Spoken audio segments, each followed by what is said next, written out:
বিচার বিভাগের সংস্কার করলেন, প্রশাসনের সংস্কার করলেন, অর্থনৈতিক সেক্টরের সংস্কার করলেন, সবচেয়ে বেশি সংস্কার করেছেন বাংলাদেশের স্বচ্ছতার সাথে রাষ্ট্র পরিচালনার নীতিতে। সেটা এখন আর বর্ণনা করার যথেষ্ট সময় নেই।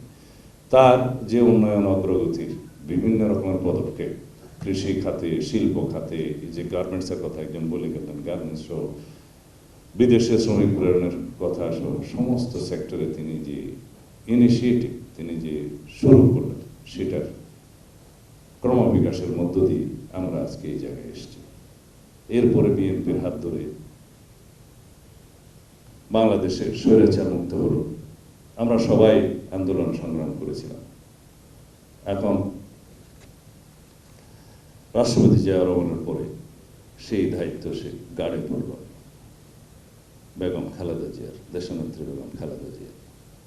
যদি আমরা এখন এখানে আলোচনা করছি the poorest president of the poorest country, সেটা আমি সংশোধন করে বলবো দি ডেভেলপিং কান্ট্রি। তার সময় তাই হয়েছিল, কেউ একজন বলেছেন।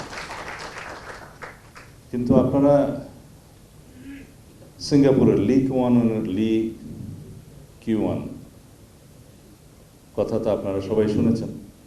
তার একটা বই আছে, from third world to first, this is a journey, the history of Singapore 1965 to 2000, probably, যদি আমি ভুল না বলে থাকি। সেই বইতেই সম্ভবত উল্লেখ ছিল যে কানাডাতে টরন্টোতে একটা সম্মেলনে তিনি গিয়েছিলেন আমাদের স্বাধীনতার পরবর্তীতে। তাদের স্বাধীনতা তো আরো অনেক আগে হয়েছে। সেখানে একটি বিমান দাঁড়িয়েছিল অনেকদিন। তিনি নামলেন, দেখলেন একটা ন্যাশনাল ক্যারিয়ার দাঁড়িয়ে আছে, এবং তিনি যেদিন চলে যাবেন সেদিনও দেখলেন দাঁড়িয়ে আছে, এবং অনেকেই বাক্স পেট্রা নিয়ে ওখানে ওঠানামা করছে। সম্ভবত তার এই বইতে তিনি লিখেছেন the richest leader of the poorest country, something like that.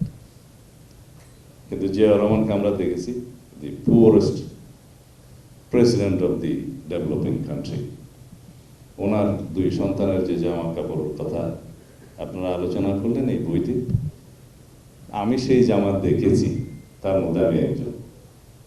ওনারা আমাকে বলতেন যে এটা আব্বুর প্যান্ট কেটে আমারটা বানিয়েছে, আব্বুর সাফারি কেটে এটা আমারটা বানিয়েছে। এই সাক্ষাৎকার আপনারা তাই শুনলেন। এরপরে রাষ্ট্রপতি জিয়া রহমানের শাহাদত বরণের পরে বাংলাদেশের যত রাজনৈতিক দল ছিল তার বিরোধিতাকারী সহ সবাই তার সততা নিয়ে প্রশংসা করেছে।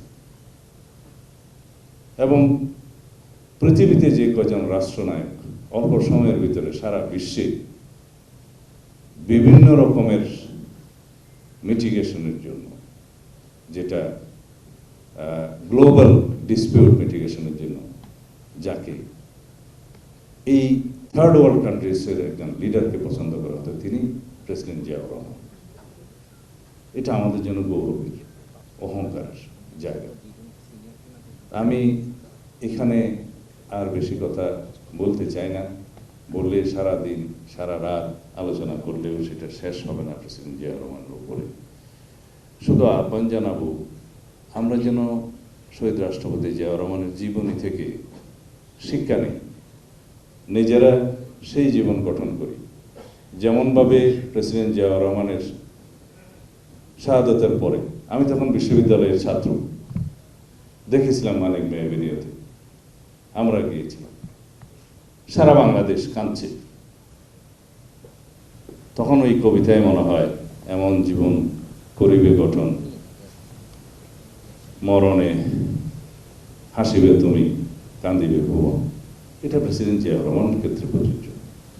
আমরা যেন তাকে অনুসরণ করি, সেরকম জীবন গঠন করি, তার দর্শনে রাষ্ট্র গঠন করার চেষ্টা করি, এবং এমন একটা বাংলাদেশ এবার বিনির্মাণ করি যে বাংলাদেশে বাঁচার জন্য আমরা আরেকটা জিন্দেগি চেয়ে নেব আল্লাহর কাছে।